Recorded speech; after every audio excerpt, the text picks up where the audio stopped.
la estructuración. Yo te cuento y tú me cuentas. Hablemos un poco de este primer punto, que es, digamos, cómo funcionan las finanzas de la vivienda de interés social en Guatemala. ¿A qué voy? Bien sabes que pues hay unas políticas de vivienda social en Colombia, cómo son las políticas de vivienda social en Guatemala y cómo ayudan a los constructores a que esos proyectos sean rentables o sean financieramente viables. Ok, excelente, Pedro. Gracias por la introducción. Te cuento un poquito. Fíjate que en Guatemala, hablando directamente de vivienda prioritaria, pues aquí se usa el término vivienda prioritaria como tal, en lugar de hablar de vivienda social. Cuando hablamos de vivienda social en Guatemala, hablamos de vivienda de un menor valor incluso, ¿verdad? ¿Sí? Okay. Aquí en Guatemala está determinada la vivienda prioritaria, más o menos $34,000 por unidad de vivienda. Ese es promedio el precio de venta y se generó a finales del año pasado, segundo semestre del año pasado, se aprobó un nuevo reglamento en donde pues ya la municipalidad autoriza a los desarrolladores, a la entidad privada, a hacer proyectos con ciertos requisitos pues que le ayudan a disminuir sus costos. Por ejemplo, este tipo de requisitos es hablar de que podemos construir 6 niveles o enseñar 6 niveles sin tener elevador. No estamos obligados a tener elevador, es una excepción que se hace de este reglamento. También otro tema es, no estamos obligados a tener un parqueo de carro como tal, sino que únicamente parqueos de motocicletas, o bien podríamos eliminar los parqueos. ¿Parqueo de motos o qué? ¿Solo parqueo de motos o eliminar el parqueo de motos incluso? Ok. O sea, es opcional. Es opcional, correcto. No estamos obligados a tener parqueo de motos. Es una opción. Si quisiera el desarrollador pudiera incluir vehículos, está en su libertad. Sin embargo, esta excepción se propone para evitar el sobrecosto que puede tener un parqueo, ¿no? Otro requisito es, por ejemplo, en Guatemala sí está muy normado que este tipo de vivienda únicamente se pueda vender a familias que no tienen bienes inmuebles a su nombre, que tengan una carencia de bienes y que estén en un rango de ingresos entre 2 a 4 salarios mínimos. Si se cumplen todas esas condiciones, sí se le puede vender a una familia este tipo de proyectos. Es bien difícil, por así decirlo, lograr cumplir todos los objetivos en un mismo momento.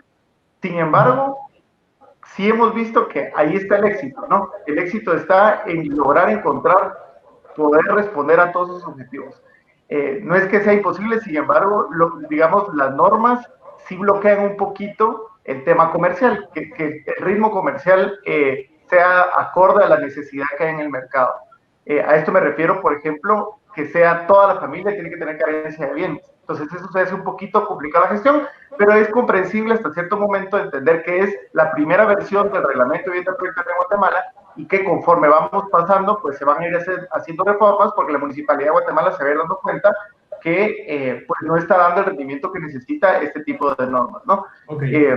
Preguntar cómo es el tema de la tierra en Guatemala.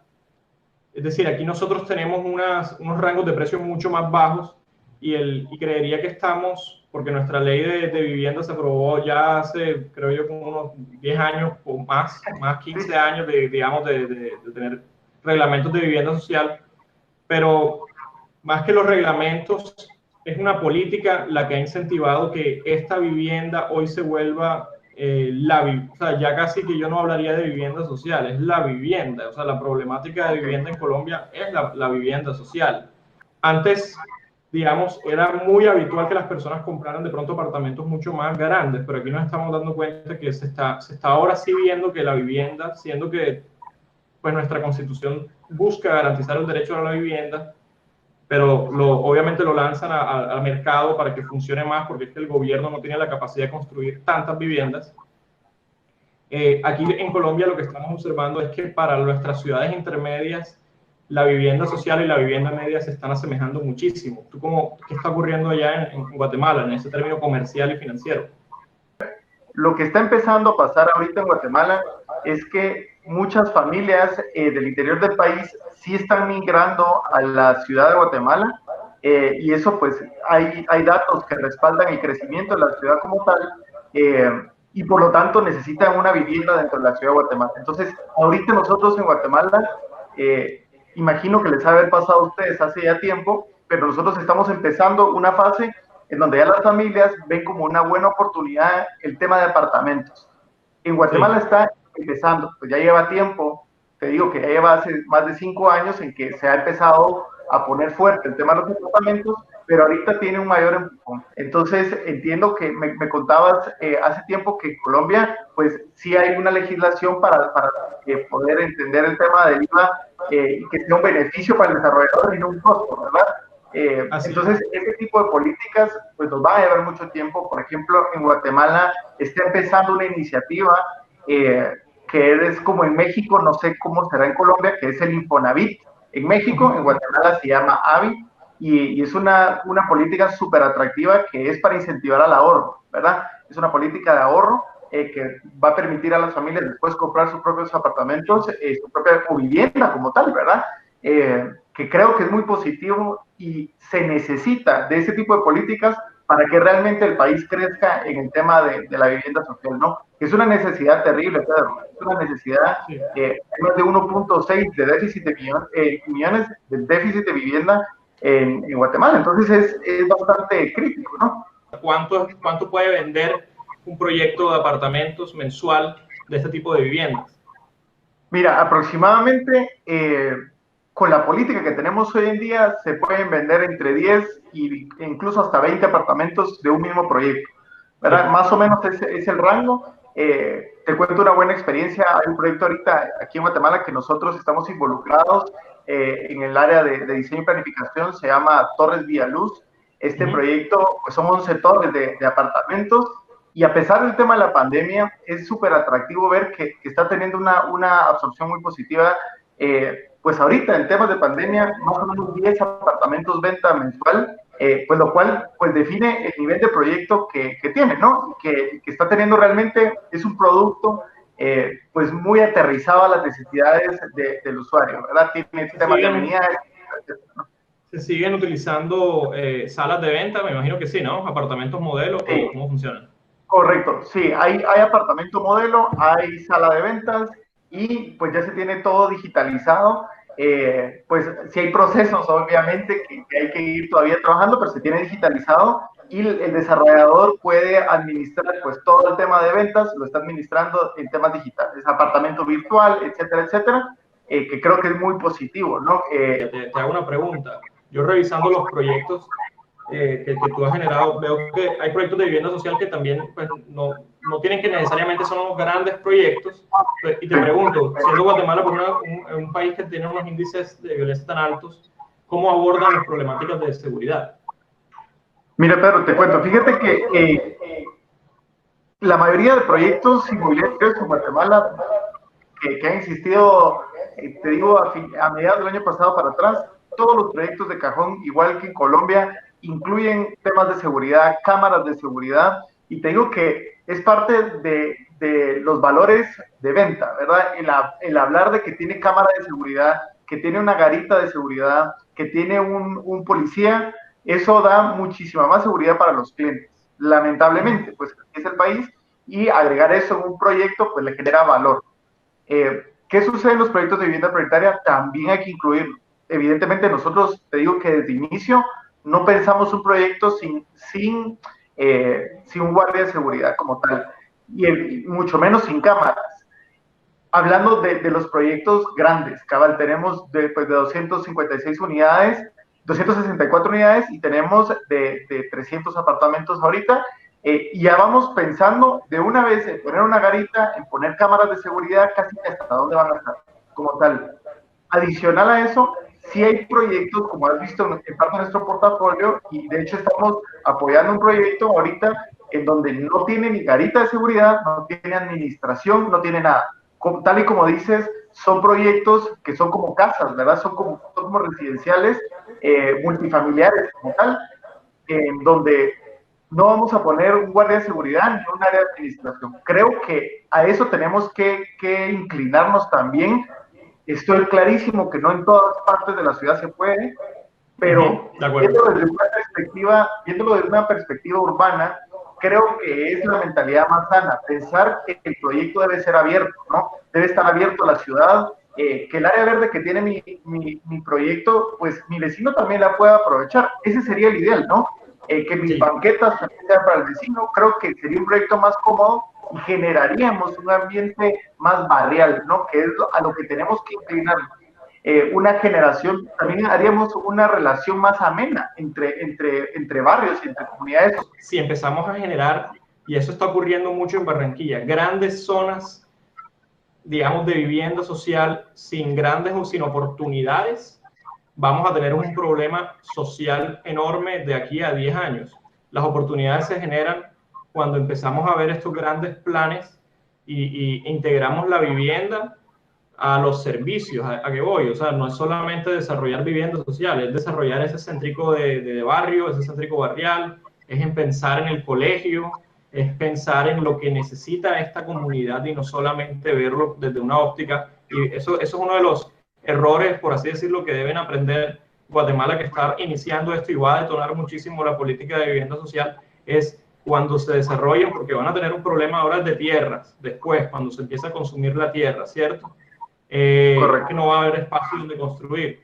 Entonces se empiezan a habilitar grandes pedazos de ciudad, pero si se ven esos grandes pedazos de ciudad como solamente concentraciones de viviendas sociales, vamos a tener problemas sociales enormes en 10 años, porque se vuelven guetos, se vuelven los famosos, digamos, barrios excluidos de la periferia. Una lección aprendida de Colombia, que es una de las cosas que nosotros estamos buscando entender, es pensemos en estos grandes sitios que se están habilitando para vivienda social, que se desarrollen con una buena planificación urbana, teniendo en cuenta usos mixtos, la mezcla de usos, e inclusive incentivar a que los desarrolladores desarrollen comercios, desarrollen trabajos, desarrollen empleos dentro de estos sectores, porque si no vamos a tener una olla de presión que va a explotar de aquí a 10 años.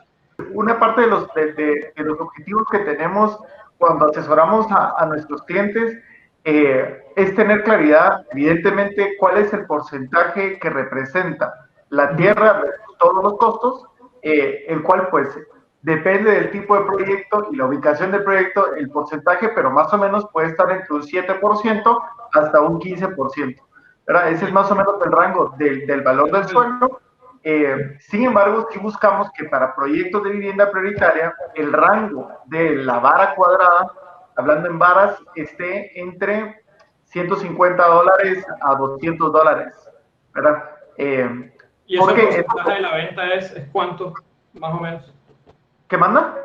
En porcentaje de ventas, estaría absorbiendo cuánto. O sea, más o menos como un 10%. Sí, que es similar a nuestro rango de precio. O sea, estamos en ese aspecto estamos muy parecidos, de hecho. Sí, un 10% es un proyecto promedio, ¿verdad? Hay proyectos pues, que logran reducir esos costos porque consiguieron ahí sí que literalmente una ganga, y hay proyectos donde se ven un poquito más castigados, ¿verdad? Pues por temas de ubicación y etcétera, etcétera. Pero sí, más o menos son $150 por vara cuadrada. Nuestro problema está más relacionado pues a un tema de saneamiento y de servicios públicos. Pues habilitar la tierra, ¿cierto? Para un consumo tan alto, porque pues ahí se van a empezar a generar comunidades de, como bien sabemos, 300, 200 familias en promedio. Se ha generado una problemática de, bueno, abastecimiento y una problemática financiera. Básicamente que los constructores, pues, lo que toca es unirse entre todos, que no es un trabajo fácil, y empezar a generar soluciones de infraestructura para cruzarlas contra plusvalía. Entonces son caminos que un poco complejos y enredados, pero que pues, digamos, aquí puntualmente se está buscando pues, desarrollar. La ciudad está, de cierta manera, como que tratando de solucionar sus problemáticas del espacio público con los proyectos de vivienda, y esa no es la idea. La idea es que la ciudad tenga el espacio público. Pero si nosotros ya, pues, de cierta manera empezamos a abordar ese problema y por lo menos aportamos a las soluciones, ¿por qué nuestras zonas comunes no se vuelven, como tú lo mencionabas, esos espacios comunitarios donde no solamente me relacioné con el vecino de mi conjunto, sino que de pronto el vecino de frente del otro conjunto, aquí ocurre, sacando el perro, pues nos vamos a encontrar, etcétera. Empiezas a generar esos lazos de vecindad que de pronto no están ocurriendo en las zonas comunes que se sienten como espacios pues, de la copropiedad, pero que tienen un montón de reglas de juego y un montón de cosas que son espacios extraños. O sea, yo siento que las zonas comunes cuando empiezan a ser tienen toda una reglamentación porque el administrador también necesita como curarse en salud, por así decirlo. Pero no, a veces no cumplen sus objetivos de integración de esa comunidad que habita ahí. Puntualmente nosotros queremos volver ese equipamiento comunal más público dentro de nuestros proyectos y integrar domótica para bajar costos de los proyectos. Y ojalá empezar a pensar que nuestros proyectos puedan contar con 1 o 2 locales de servicios para generarle ingresos a la copropiedad y también servicios a la copropiedad. Entonces, es decir, que bajamos los costos de servicios públicos. Y el último sueño es integrar la eficiencia energética y la sostenibilidad. Hoy en día ha evolucionado tanto el tema de energía solar que es muy rentable invertir en energía solar por los costos de la electricidad, por los costos de la generación de la energía, ¿cierto? Y el mantenimiento es casi que nulo. Entonces, cuéntanos un poco tu sueño, tu visión. Nosotros ahorita lo que nos estamos enfocando mucho es, primero, en integrar iniciativas sustentables también dentro del proyecto como tal. Por ejemplo, estamos en una certificación EDGE para el proyecto como tal, ¿verdad? Que es muy similar a la certificación pues LEED, solo que con otra perspectiva, en donde lo que busca EDGE principalmente es mejorar en el tema de que los gastos del proyecto como tal, no gastos de ejecución, sino que los gastos del usuario sean muy reducidos, ¿no? Entonces, para eso, pues aplicando temas de, por ejemplo, tipos de focos, qué tanta iluminación se está teniendo internamente en los apartamentos, ventilación.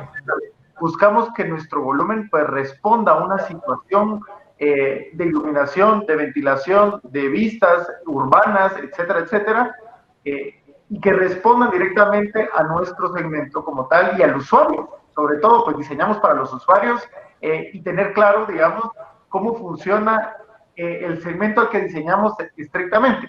Pues hemos hecho una gestión de investigación y desarrollo ardua. O sea, estamos en temas de investigación y desarrollo, pues todos los días investigando, leyendo, pues para ir a la vanguardia en el desarrollo de estos proyectos. Y hemos visto, por ejemplo, pues parte de lo que nos han compartido entre ustedes y tu grupo, Pedro, es por ejemplo el tema de la ventilación, el tema de los balcones que hablábamos hace un mes más o menos, que es muy valioso. Estamos implementando ahorita, por ejemplo, apartamentos flexibles, definitivamente, donde un muro pues sea opcional y te permite esa comodidad para que el usuario pues pueda vivir acorde a sus necesidades como tal, y no que el desarrollador le dé un producto exactamente como uno quiere, ¿verdad? De acuerdo, Mauricio. Yo creo que para concluir aquí lo que hay que buscar realmente es que los desarrolladores, los constructores colaboren y vinculen estudios de arquitectura, vinculen investigadores en el desarrollo de estos proyectos. Van a ser clave, inclusive de lo que hay que pensar, porque siempre es un tema económico. Ojalá que los gobiernos subsidien esto, y es que yo sí creo que hay que abordar la problemática desde ese enfoque, un enfoque muy humano, y no creamos que las soluciones que vemos en Guatemala van a funcionar en Barranquilla ni van a funcionar en Bogotá. No van a ser, por más que tengamos culturas muy similares, ¿cierto? Estemos mismo ubicados, tenemos que entender nuestra población y tenemos que sumergirnos, entender los códigos culturales, casi que para ponerle el nombre del proyecto, uno tiene que saber después la connotación que va a tener el nombre del proyecto dentro de su entorno. Nada nos sirve generar 200.000 nuevas unidades de vivienda que van a generar problemáticas dentro de aquí a 5 o a 10 años, ¿cierto? Cuando ya estén habitadas o construidas. Y yo sé que yo lo veo como, es casi como un tema personal. O sea, la vivienda es la compra más importante de una persona. Que la vivienda de interés social no se debe entender como un bien de consumo, sino como un conjunto de bienes y servicios. O sea, no es hasta llegar hasta la solución de te entregué tu caja, adiós. No, es un conjunto de bienes y servicios, por ende, como arquitectos y desarrolladores y constructores estamos obligados a entender, así no sea nuestra responsabilidad de entregarlo, el conjunto de bienes y servicios que la persona va a tener.